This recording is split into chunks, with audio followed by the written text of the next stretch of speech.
Përshëndetje, mirë se vini në konferencën e hënës me kryetarin e Partisë Demokratike, mbas gjithë këtyre aktiviteteve të fundjavës të Partisë Demokratike. Fjala për profesor Dr. Sali Berishën. Siç e keni parë, fillimi i fushatës mund të vlerësohet eksplozion i besimit, i pëlqyeshmërisë, po absolutisht se keni parë kur të tillë në atë shesh i qytetarëve të Tiranës ndaj Partisë Demokratike, programit të saj, i cili po bën fole çdo ditë më shumë në mendjet dhe zemrat e qytetarëve shqiptar. Ai entuziazëm që shpërtheu fillimisht në diasporën tonë, ajo frym optimizmi dhe vendosmërie që ju e pat në takimet fantastike, do të thosha, që u zhvilluan në Rom, në Parma, Milano, Athinë, në Brescia. Ai entuziazëm vërshoi dhe ngrohu së bashku me programin e Partisë Demokratike mendjet dhe zemrat e qytetarëve të Tiranës dhe mbar Shqipërisë. Analistët, kronistët e quajnë hapjen e fushatës elektorale me datën 11 në sheshin Nën Tereza më të bukurin, më fantastikun që ai shesh ka njohur ndonjëherë. Po kaq ishte edhe konventa e Partisë Demokratike ku delegatët e saj dhe të ftuar mirëpritën me entuziazëm të madh dhe optimizëm programin e kësaj partie dhe aleancës për Shqipërinë madhështore në 4 vitet që vinë. Brescia ishte një pikë kulmore tjetër e këtij programi, e këtij turi, e kësaj fushate. Një entuziazëm i papërshkruar, një optimizëm dhe vendospri e madhe e shqiptarëve në diasporë për datën 11 maj për fitoren e Partisë Demokratike dhe rotacionin ndryshimin e pushtetit. Ndjehem pafundësisht mirënjohës, pafundësisht i motivuar dhe pafundësisht falëndërues për të gjithë ata të cilët kontribuan në këto zhvillime madhore të fushatës më të rëndësishme që është fushata elektorale për zgjedhjet e vitit 2025, 11 maj 2025. Po ju e pat një kontrast i papërshkrueshëm, një kontrast të tillë Tirana nuk e ka njohur as në vitin 92.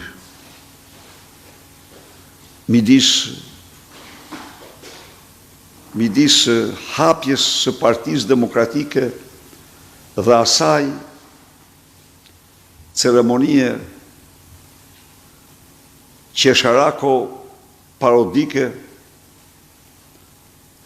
në sheshin Skënderbeu të Edi Ramës.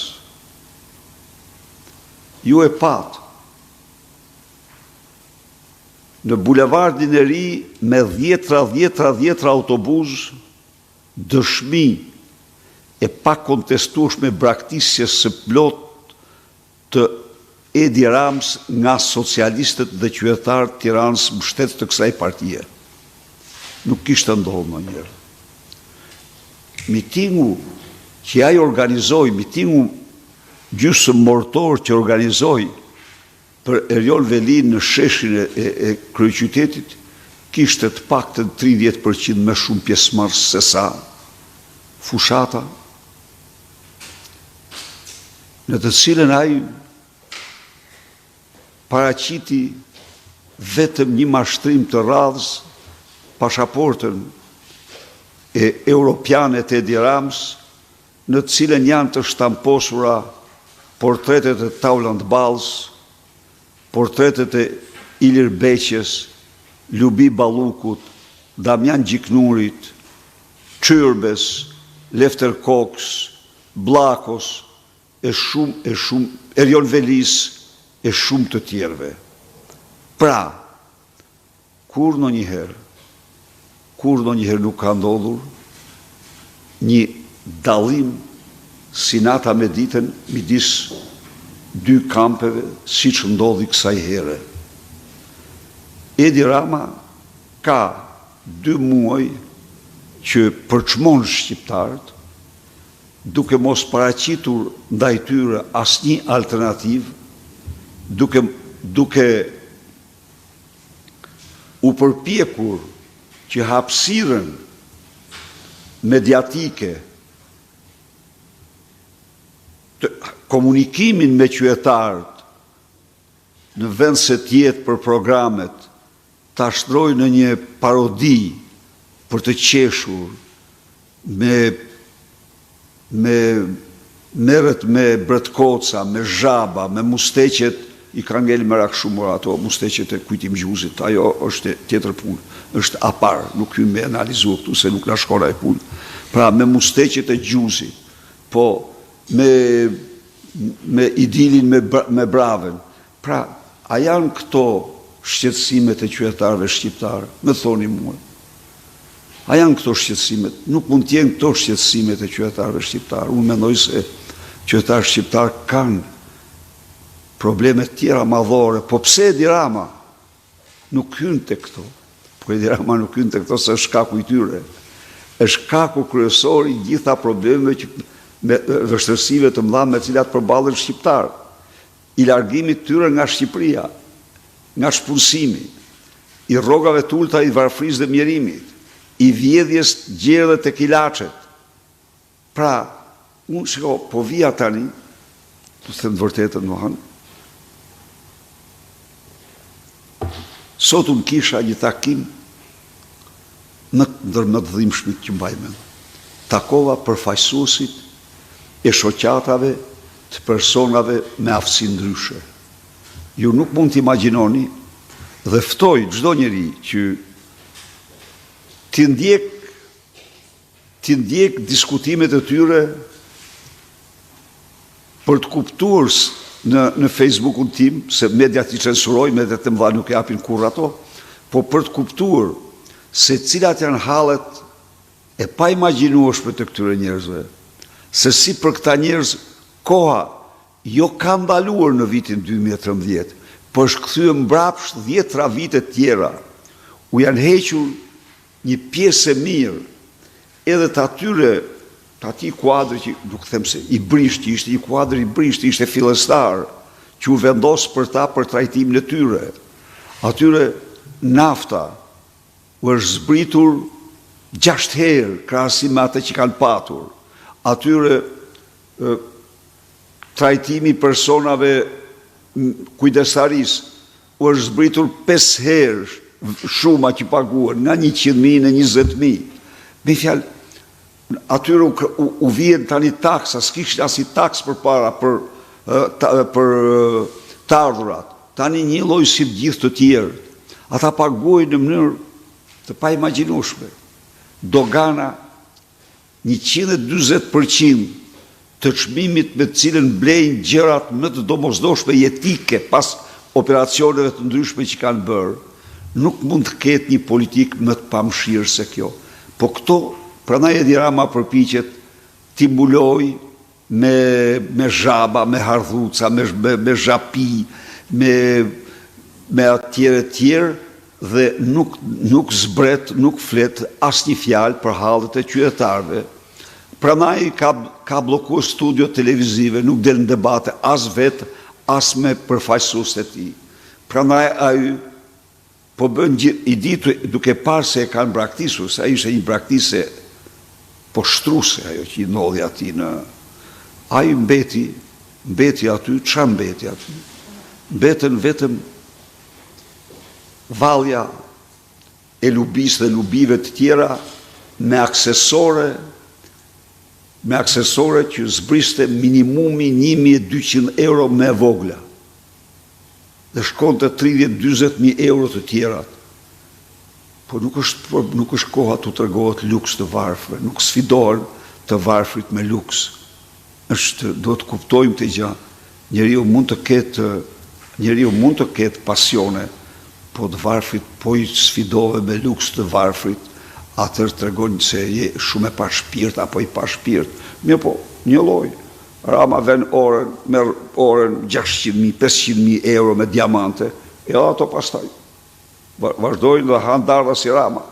Kështu që ishte një gjë, do më thënë, një fushat e dej me atë valën që e mbyllën. E mbyllën vetë ata me valën. 3 hajdut, nuk janë 3, ata janë 30, po ata 3 hajdut, më valën e 3 hajdut, dhe ishte sigur t'ja u kisha shkrojt unë atë skenar, e zbatuar. Dje të gjithë titujt, jo më falin, dje paradite të gjithë titujt e portaleve, të qeverisë dhe të mediave, hapeshin, sot ndeshja e madhe Berisha Rama në Itali. Ndeshja u zhvillua, u zhduken të gjithë titujt, se kapituloj, se Breshja ishte shumë fish i parë, ishte krejtësisht një tjetër, krahasuar me Milanën, e mbushur me patronazhist. Vetëm nga Kavaja u numëruan 50 patronazhist që kishin shkuar aty amtau. Imagjinoni pra. Dhe me qenë se nuk mund të krahasoshin më të pa krahasueshmet, i zhduken titujt. Dhe ngushëllimi i fundit i tij, Ymeri shkrojti se Rama fitoi betejën në klikime. Duke bler klikime, duke bler likesa. Kjo ishte, do më thënë, kjo ishte finalja e fushatës tyre. Unë me njerëz, ai me likesa. Unë me shqiptar, me qytetar, ai me blerje likesa për të rënë zemër. Këto ishin, do më thënë, ato që unë desha atja u. Ti shtoj se është një fillim i mbar. Kjo, të dashur miq, është një fillim i mbar. Ne do bëjmë gjithçka që ky program të bëhet pjesë e mendimit të qytetarëve, e debatit, duke i garantuar se në mënyrë absolute pik për pik do zbatohet. Sot unë mbeta shumë i inkurajuar nga diskutimi sot me të përndjekurit. Me personat me aftësi ndryshe. I numëroj një nga një të gjitha privacionet që u kanë krijuar. E vërteta shumica i kishin patur. Po nuk burrëm me atë që i kishin patur. Unë qaj hallin me ata që nuk kanë sot, i garantova që në mënyrë absolute do t'i kenë që të gjitha dhe një nivel krejt të ri. Kalëm të pyetjet. Zoti Berisha, Osman Stafa, News 24. Në fakt, Zoti Berisha, juve për një kohë shumë të gjatë, pra ne kemi qenë dëshmitar që juve keni pasur akuza, qofshin to edhe personale ndaj eksponentëve të drejtësisë, qofshin për vërinë e posaçme apo edhe në gjykatën e posaçme. Ndërkohë që në hapjen e fushatës tuaj, në fakt juve nuk u ndalet shumë tek çështja e drejtësisë, vetëm përmendet që shqiptarët për të kërkuar drejtësi vonohen shumë e shumë vite. A është kjo një kërkesë e strategut tuaj të fushatës Krisla Civita për të ulur, le të themi, armët ndaj drejtësisë në një kohë kur jemi në fushat? Pyetja e parë.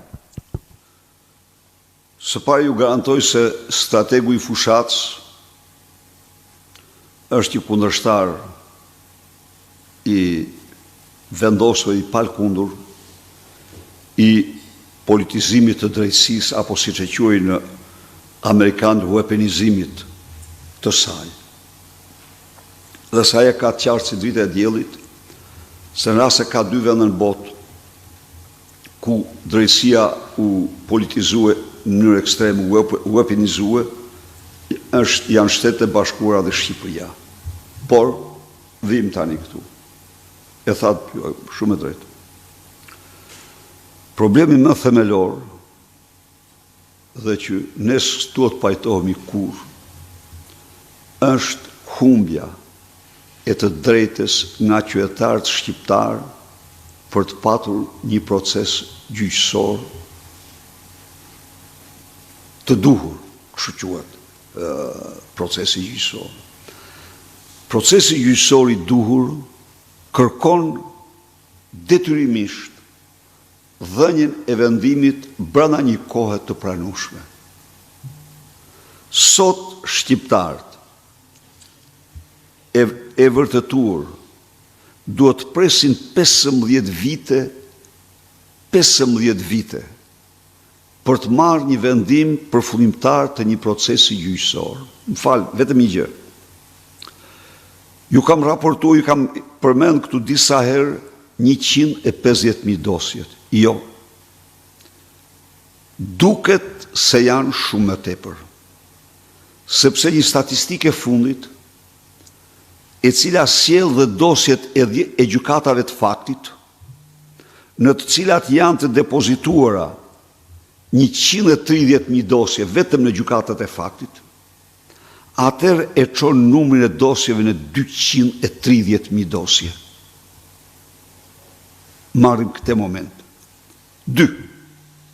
Se këta që këndojnë këngën e kësaj reforme dhe e mbrojnë, këta shkelmojnë të drejtën më elementare të qytetarëve shqiptar. 2. Në këtë sistem, gjykatësi de facto është azjesuar, sepse është dhënë në kontrollin policesk të prokurorit që i dërgon dosjen. Të prokurorit që i dërgon dosjen. Pra sot, çfarë ke në drejtësi? Sot ke një prokuror që kontrollon gjykatësit. Dhe këta prokuror, dëgjoj Osman, sa interesant është. Dhe ai sa dush që fsheh krime dhe dosje. Këta s'përmendin një herë se qytetari shqiptar mbeti pa proces gjyqësor. Këta nuk kanë ndërgjegjen më minimale profesionale. Se ti, kur e shef të katastrofë, jo politikani, po ti mor, duhet t'jesh i pari që do t'i thuash kombit tënd dhe do t'i thuash botës se qytetar, këtu nuk ka një proces gjyqësor për qytetarët. Kjo është, dhe unë atë shtrohallim, po pse unë shtrova atë? Unë shtrova atë sepse janë, pra, unë po marrë prapë shifrën e vjetër, 150.000 familje. Po nuk janë pak 150.000 familje, sepse se cili nga të tjerë që nuk janë ato 150.000, mund tjetë njëra prej tyre. Atër, ku do shkojmë në padrejtësi? I ke ndëgjuar ju në njëherë të shtrojnë të problem? A e dini ju që nuk ka më proces administrativ, gjykata administrative, po thuj. Do në 15 vite. Kush është ai njeri që vjen të investojë në një vend që duhet një vendim administrativ 15 vite? O zotëri, ata që fshehin, ata shqiptarë që fshehin këtë katastrofë që u krijuë, ata vetëm shqiptarë nuk janë. Mirë, po procesi gjyqësor është gjithnjë një proces shumë i rëndësishëm për ata që paraqiten për të kërkuar gjykim. Ndaj dhe unë e keni shumë drejt. Këtë konsideroj emergjencën e emergjencave.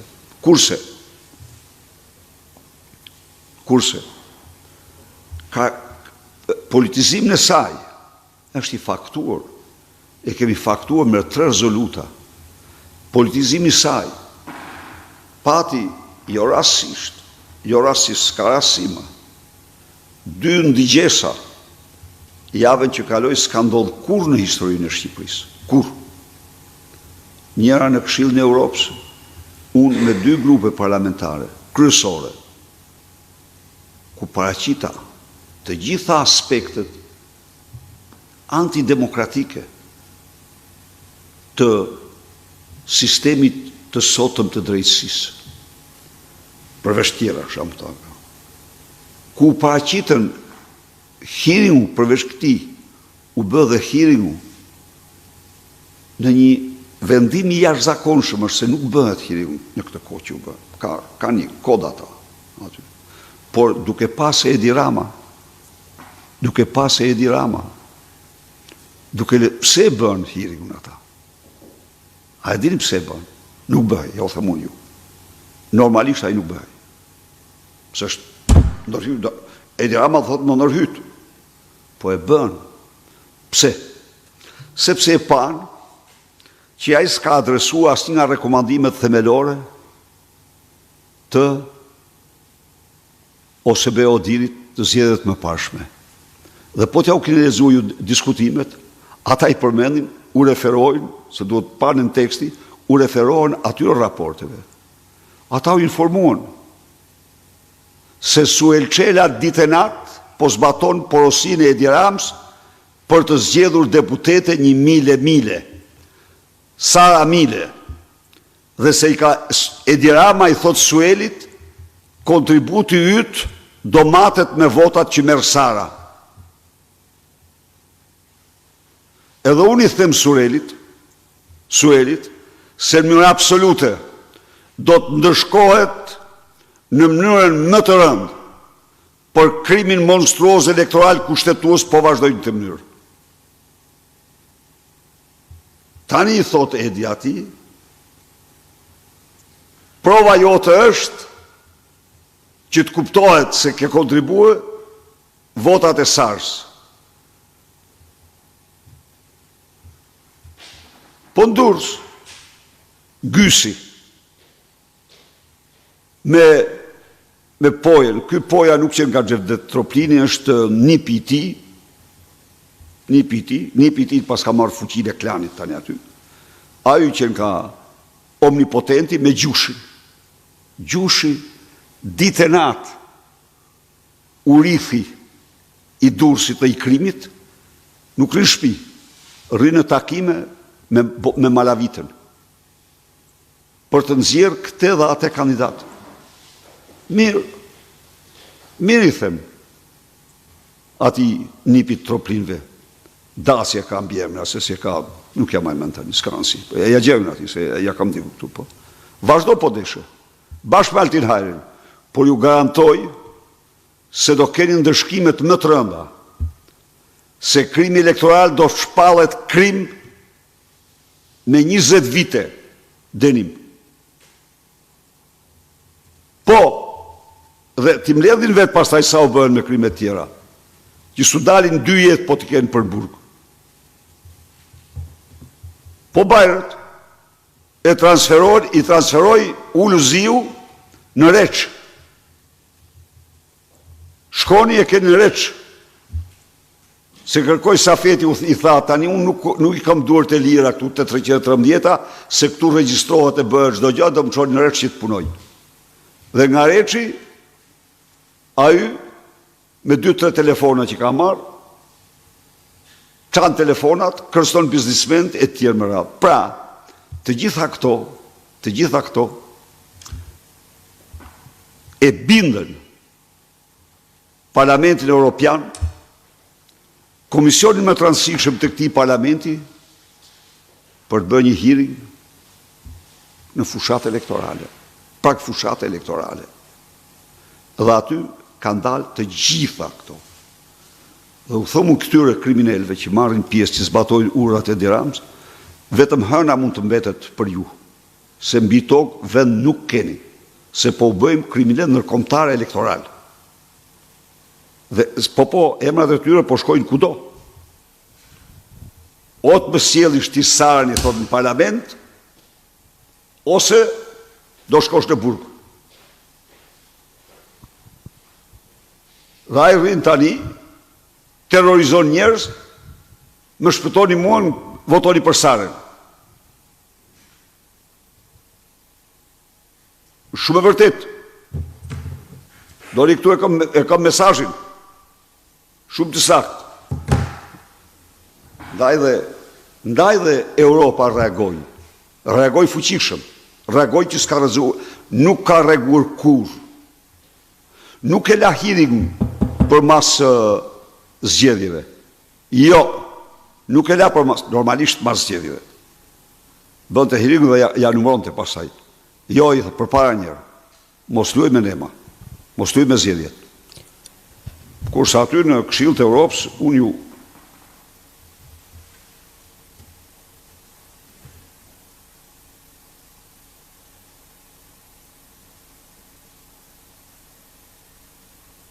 po, e njohur fare, Sueli është në kërkim, Altin Hajri është në kërkim për këte nipin e Troplinit, nuk e di nëse është në kërkim apo jo, po do pyes, do marr informacion më të saktë, se ky del tani se ky tani pas ka marrë gjithë frenat në dorë të portit e të gjithave, që nga më i fuqishme aty, bashkë me gjushin. Kështu që kjo është një betejë, po shqiptarët po e kuptojnë vetëm mama. Po e kuptojnë. Po e kuptojnë shumë mirë, edhe më vjen shumë mirë, jam shumë optimist. E theksoj dhe njerë që nga dita e themelimit të Këshillit të Europës gjerë sot, i vetmi njeri që ka vizituat institucion dhe ka mbajt fjalim dhe që është anulluar darka apo dreka, se herështojnë drek, herështojnë dark, është Edi Rama. Dhe rinë mashtron shqiptarët, ja nuk ka ndodhur. Ka ndodhur dhe këte ma thanë gjatë kohës që isha unë, jo një, por dhe 4 zyrtarë të lartë të Këshillit të Europës. Sepse kishte folë, si me qenë, biri i Enver Hoxhës apo i Gaddafit. Dhe nuk që e rast ajo që futa në fjallën time, Gaddafin dhe Enver Hoxhën. Nuk që e rastet, se po ata e kuptonin se pse e futa unë. Që jemi sinqert me ju. Zoti Berisha, pyetja e dytë. A keni bërë ju sondazhe, Zoti Berisha, se si kanë reaguar qytetarët shqiptar në lidhje me zotimin tuaj se do ta ribëni sistemin e drejtësisë? Sepse të paktën nga sondazhet që janë publikuar deri më tani, numri i qytetarëve të cilët mbështesin SPAK-un është më i lartë se sa numri që ju nxjerr që keni ju si përqindje për të fituar zgjedhjet. Sepse numri i qytetarëve që kanë probleme me drejtësinë është shumë më i vogël se sa numri i qytetarëve që nuk kanë probleme me drejtësinë. Ky është çështja. Por e vërteta është që nëse sondazhet bëhen tek ata që kanë probleme me drejtësinë, këto që them unë do të gjejnë aty mbështetje absolute, se unë s'pik asgjë. Unë jap statistikat zyrtare. Votuesit nuk janë vetëm ata. Urdhë? Votuesit nuk janë vetëm Jo, po nuk janë vetëm ata, po edhe unë jam i detyruar t'u dal zot këtyre qytetarëve. Janë 150.000 apo 230.000 familje. A keni dëgjuar kur ju që një gjykatës të gjykoj 600 çështje në muaj. Po kjo te kalon çdo lloj imagjinate.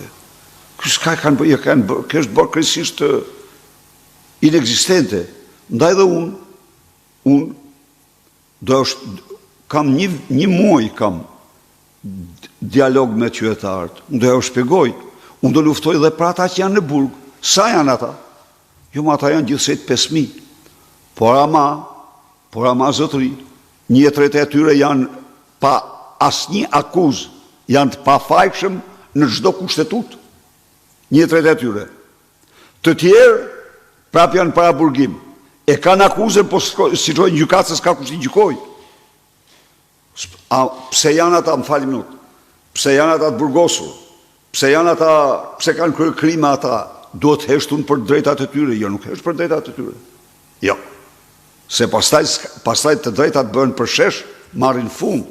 Jo, unë edhe kur e bën, çfarë kam thënë unë për Erion Velin, s'ka thënë njëri më shumë, po ama të drejtat duhet i respektojnë. Respekto të drejtat. Jo merr dhe shkruan status Edi Rama është për të ndëshkuar me status që ka bërë. Se e pa që po fiton të terren edhe kështu thoni, shkrujtë ai statuset. Ai thotë s'kam shkrujtë kur statuset.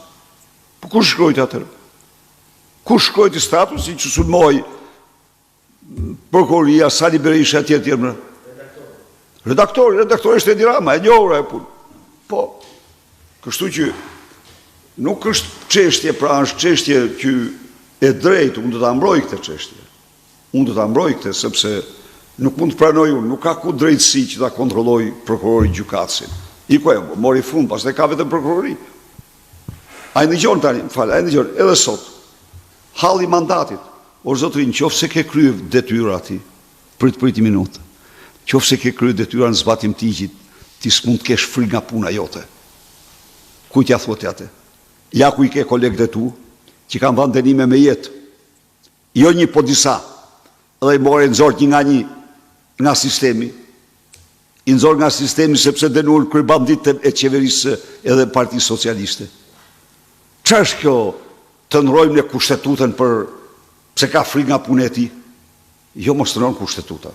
Ta them mund të jam ta apo jo. Kur? Po, kushtetuta do ndryshoj, do të hiqet e drejta në mënyrë të prerë që prokurori të kontrollojë gjykatësin e dosjes. Kjo s'ndodh në botë. Dhe ai ndryshim është urgjent. Por tjetër, për të zgjata fatin, për të dhënë këtë atë, jo, ta harroj. Ta harroj se ndryshon kushtetuta për të jam ta apo jo. Nuk ndodh ajo. Çfarë psuan? Na thuj pak. Ku i ke dënimet ti? Të tregoj prokuroria e krimeve të rënda ka jo një, po 10 dënime për jetë. 10. Kriminal nga më të rrezikshëm, vras serial. Ku i ke ti? S'ke asnjë. Gjërë sot, se bon pazare. Dhe tani, kështë shukë, i obsedur, në çdo takim, kërkon ma ndryshoni kushtetutën për karrigën time. Jo, mos zotin, nuk ndryshoj kushtetutën për karrigën time. Ti tregon se s'ke prokurim tjetër vetëm frikë nga puna që ke bërë. Pse ke frikë nga puna që ke bërë ti? Ke qenë prokuror, s'ka, do shkosh prokuror prap diku tjetër, s'ka, nëse ke punuar, nëse ke punuar do përgjigjesh. Nuk shkon kjo kështu. Apo e kam gabim? 1 e 2, ndryshoni kushtetutën, thotë. Zoti Berisha, kam një pyetje. Ju gjatë kësaj kohe keni prezantuar platformën tuaj qeverise. I vlerësoni hapjen e fushatës nga ana e Partisë Demokratike, vlerësoni takimet që zhvilloni me qytetarët, pak më herët denoncuat bandat kriminale të cilat po ndorhyjnë në zgjedhje. Cili është mekanizmi që do përdorë Sali Berisha për mbrojtjen e votës në 11 maj? Faleminderit Armand. Them se kësaj here kemi bërë punën më të mirë se asnjëherë tjetër për mbrojtjen e votës. Kësaj here sytë e Europës dhe të Shtetet e Bashkuara janë të katër të çelur. Dhe Edi Rama e din që janë të çelur dhe po shohin çdo akt të tij. Ne po bëjmë transparencë në çdo veprim. Dhe transparenca është mekanizmi më kryesor për mbrojtjen e votës.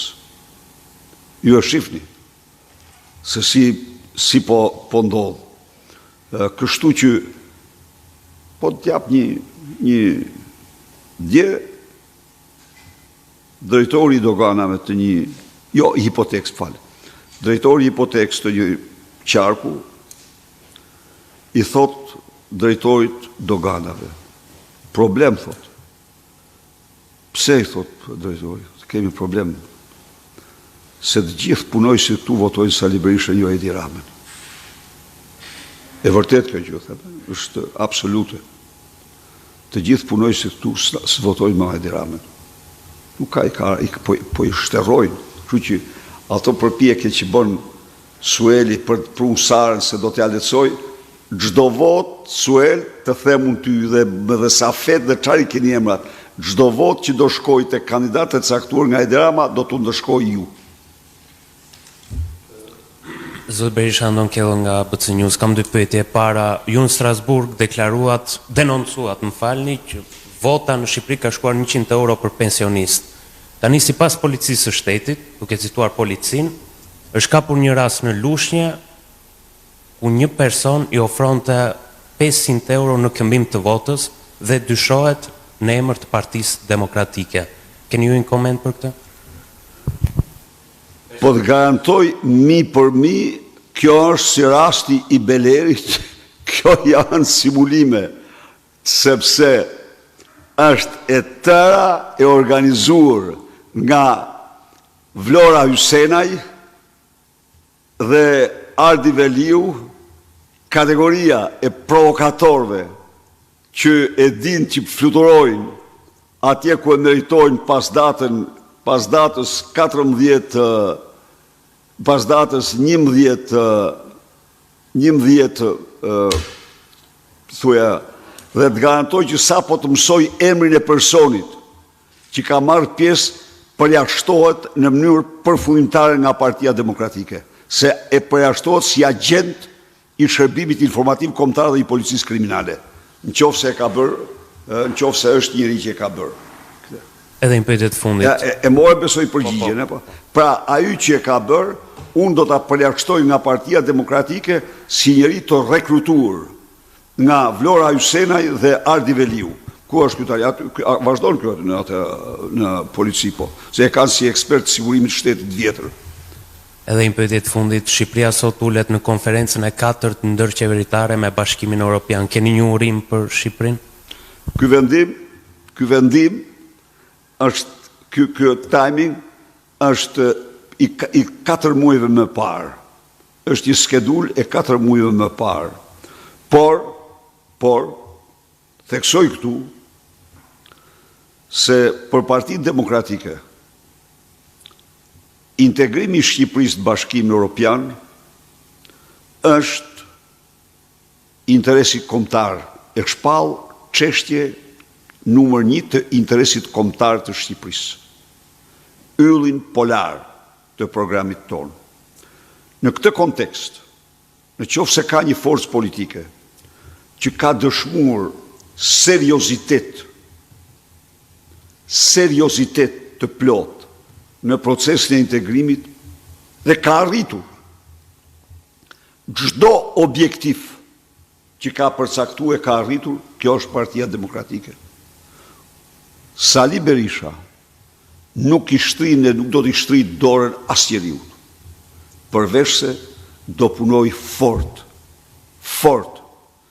për të zbatuar në këtë vend, për të arritur në këtë vend, për të ndërtuar në këtë vend standardet dhe kriteret europiane, të cilat janë rruga më e sigurt e integrimit të Shqipërisë në Bashkimin Evropian.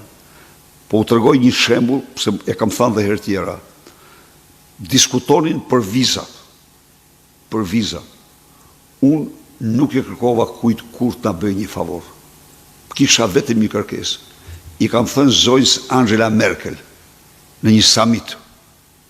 Zonjë, unë atë që kërkoj, ose të sjell një delegacion, ose të dërgon një delegacion për të vërtetuar 120 kritera, apo 30 kritera sa që ishin, se Shqipëria i ka plotësuar. Zoja nuk nguroj, por çoi drejtorin e përgjithshëm të Bundespolizei, të policisë gjermane. 3 ditë në misiona me ekipin e tij. Një nga një, bëri raportin më të shkëlqyer. Kjo është praktika ime. Për NATO kam ndjek absolutisht të njëjtën praktikë. Nuk them, por tani ka gjë.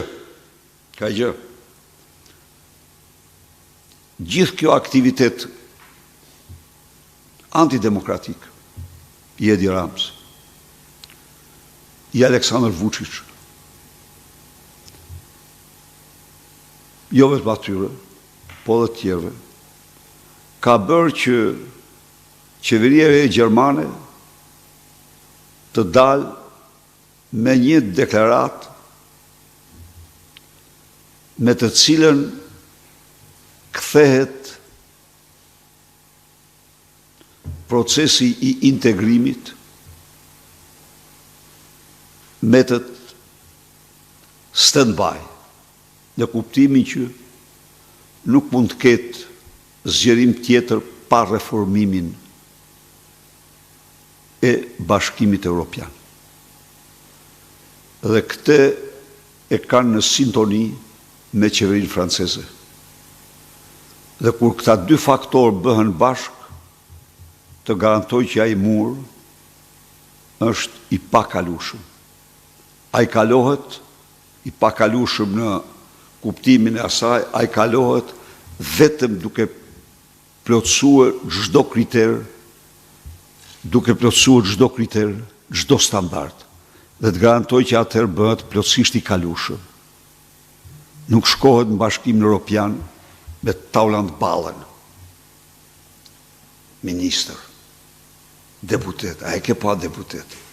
Ky ka avu të gjithë deputet me dosje në mënyrë që të luftojnë për jetë ose vdekje, për grabitje votash, se për në shkojnë të gjithë në burg. Ky është morali i tyre. Ndaj dhe i ftoj shqiptarët të mendojnë, në rast se vërtet janë